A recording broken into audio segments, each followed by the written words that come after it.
बिहार भूमि और राजस्व विभाग फिलहाल साइलेंट मोड पे चला गया है। लोगों के द्वारा दिया गया सर्वे डॉक्यूमेंट, लोगों के द्वारा, किसानों के द्वारा, रैयतों के द्वारा सर्वे का जो कागजात जमा हुए थे सर्वे करवाने के लिए जमीन का, उस विषय में विभाग के द्वारा नया अपडेट जारी किया गया है। साथ ही साथ बिहार में अभी बिहार जमीन सर्वे को लेकर के क्या कुछ चल रहा है, पूरा विस्तृत जानकारी आपको इस वीडियो में मिलने वाली है। इसके अलावा बिहार में भूमि मापी से संबंधित जो खबर निकल कर के सामने आई है वो भी आपको हम इस वीडियो में बताने वाले हैं। नमस्कार, आप देख रहे हैं बिहार वाले और हम हैं राज पांडे। बिहार में फिलहाल इलेक्शन का माहौल चल रहा है। सभी पार्टियां, सभी दल अपना अपना वोटरों को लुभाने में लगी हुई है। इधर भूमि और राजस्व विभाग के मंत्री संजय सारावगी भी इलेक्शन में कूदे हुए हैं, जो कि बीजेपी से हैं। भारतीय जनता पार्टी को ज़्यादा से ज़्यादा वोट दिलाने के चक्कर में सभी नेतागण मैदान में उतरे हुए हैं। खैर, भूमि और राजस्व विभाग के द्वारा जारी किया गया सर्वेक्षण का काम फिलहाल रोक दिया गया है,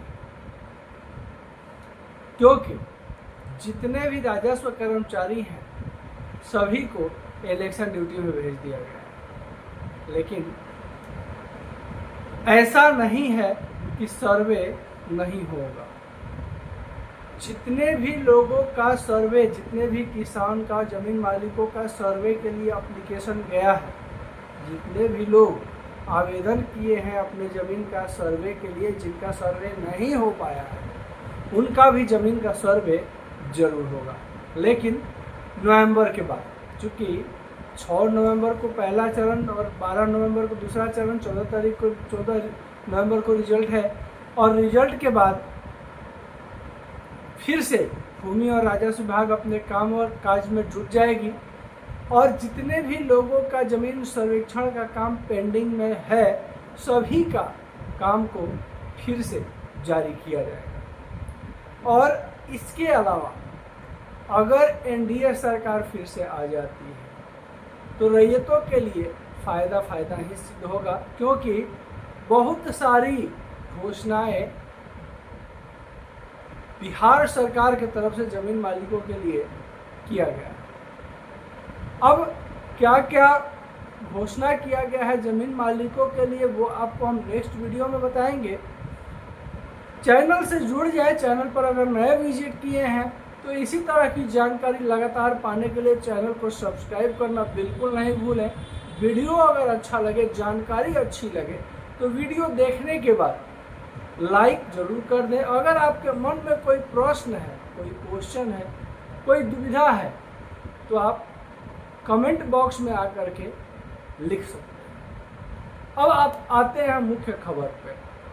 बिहार सरकार के द्वारा चलाया गया भूमि सर्वेक्षण अभियान मूल रूप से क्यों चलाया गया था ये सभी को पता है, लेकिन नाना प्रकार की समस्याओं को देखते हुए तरह तरह की समस्याएं आते रही, जिसके वजह से विभाग को बहुत सारी परेशानियों का सामना करना पड़ा। साथ ही साथ रैयतों को भी परेशानियों का सामना करना पड़ा, किसानों को भी करना पड़ा। रैयतों के समस्याओं को देखते हुए बिहार सरकार के द्वारा भूमि और राजस्व विभाग के द्वारा सर्वे का डेट लगातार बढ़ाया गया, ताकि रैयतों को मौका मिले, समय मिल पाए कागजात इकट्ठा करने का, रैयत आराम से, आसानी से अपना जमीन का सर्वे करवा लें। इसी बीच इलेक्शन, बिहार चुनाव भी सर पे आ गया, जिसको देखते हुए भूमि और राजस्व विभाग कुछ दिनों के लिए सर्वे का काम को स्थगित जरूर कर दिया है। लेकिन जमीन मालिक निश्चिंत होकर के सो गए हैं कि अब जमीन का सर्वे नहीं कराना पड़ेगा। आपको बता दें कि जमीन का सर्वे कंप्लीट करके ही बिहार सरकार भूमि और राजस्व विभाग मानेगी, और ये अंतिम निर्णय भी सुना चुके हैं मंत्री संजय सरावगी, जो भूमि और राजस्व विभाग के मंत्री हैं। और तत्कालीन मंत्री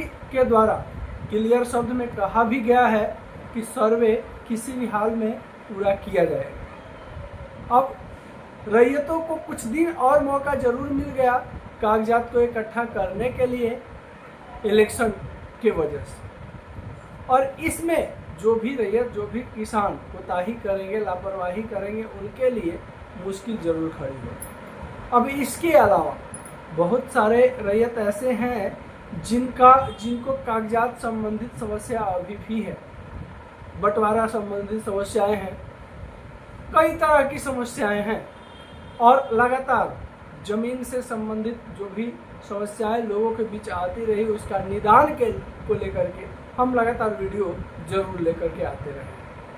अब बात करते हैं कि बिहार में एक जगह ऐसा भी है जहां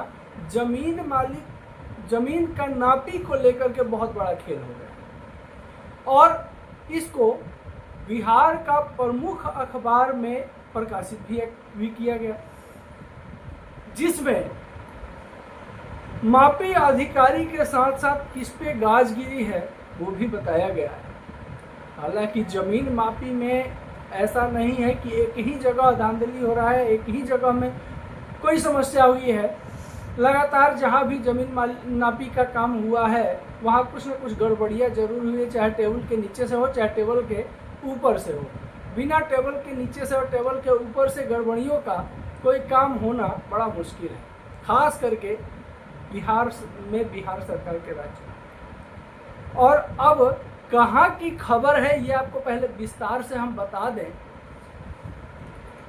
बिहार सरकार के द्वारा प्रायोजित जो सर्वेक्षण का काम किया गया, ये इसमें कोई संदेह नहीं है कि बहुत ही अच्छा कार्यक्रम रहा, लेकिन इसमें कुछ लोगों का करप्शन का जो होठ मचा, ये बहुत बड़ा गड़बड़ी का कारण बना। रैयतों की चिंता भी बहुत बड़ा गड़बड़ियों का कारण भी बना, और भागम भाग जो हुआ विभाग के लिए भी और रैयतों के लिए भी, वो भी बहुत बड़ा गड़बड़ी का कारण बना। अब देखिए खबर है कहां से, भूमि मापी से संबंधित कार्यों में लापरवाही और भ्रष्टाचार के आरोप में गौड़ा बोराम अंचल के 2 कर्मियों पर विभागीय कार्रवाई का तलवार लटक रही है। मामला अखंतवाड़ा गांव के टोले चतरा के जमीन मापी का प्रतिवेदन से जुड़ा है, जिसमें निर्धारित प्रक्रिया के बावजूद पोर्टल पर अपलोड नहीं किया गया। मामले में आरोपित अंचल अमीन अरुण कुमार और data entry operator Bhanu Jha पर पोर्टल पर मापी प्रतिवेदन अपलोड नहीं करने का आरोप सिद्ध हुआ है।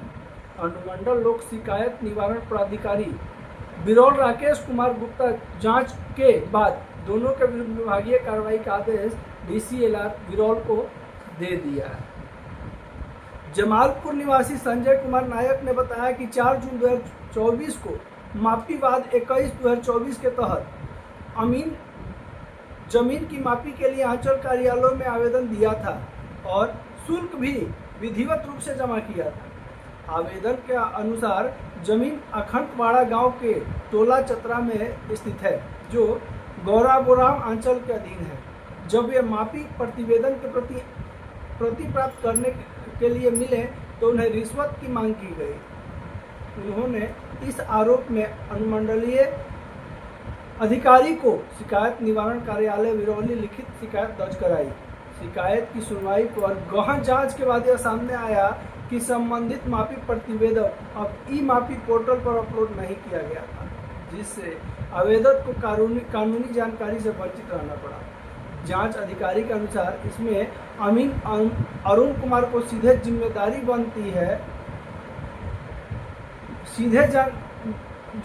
अरुण कुमार को सीधे जिम्मेदारी बनती है कि वही data entry operator Bhanu Jha भी भूमिका में प्रक्रियात्मक लापरवाही के रूप में चिन्हित किए गए हैं।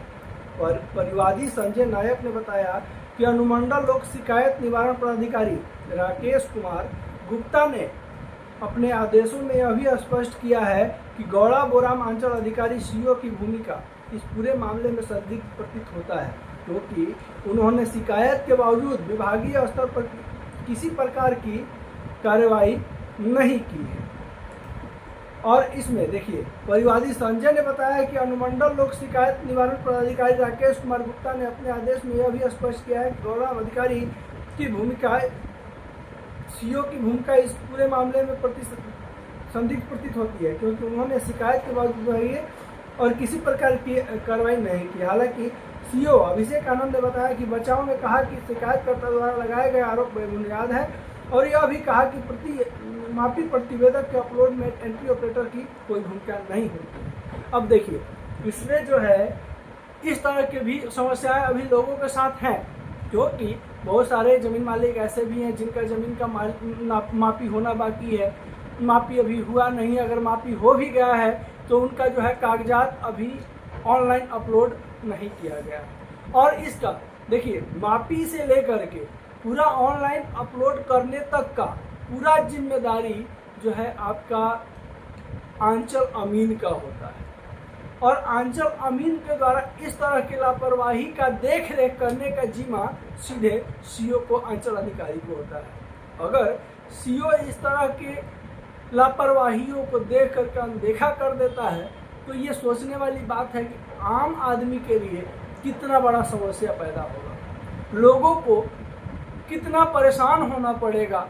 और जिसको लेकर के भूमि और राजस्व विभाग लगातार दावों करते रही है, दावे लगातार सामने आते रहे हैं, लेकिन इन दावों का पोल विभाग का लगातार खुलते भी रहा है। अब बताते चले कि जमीन सर्वे से संबंधित अगर आपको किसी भी तरह की जानकारी चाहिए तो बेझिझक कमेंट बॉक्स में आए। चैनल पर नए हो तो चैनल को सब्सक्राइब अवश्य कर ले। लगातार आपको बिहार से संबंधित सभी तरह की जानकारी मिलते रहे, चैनल से जुड़े। नमस्कार, जय हिंद।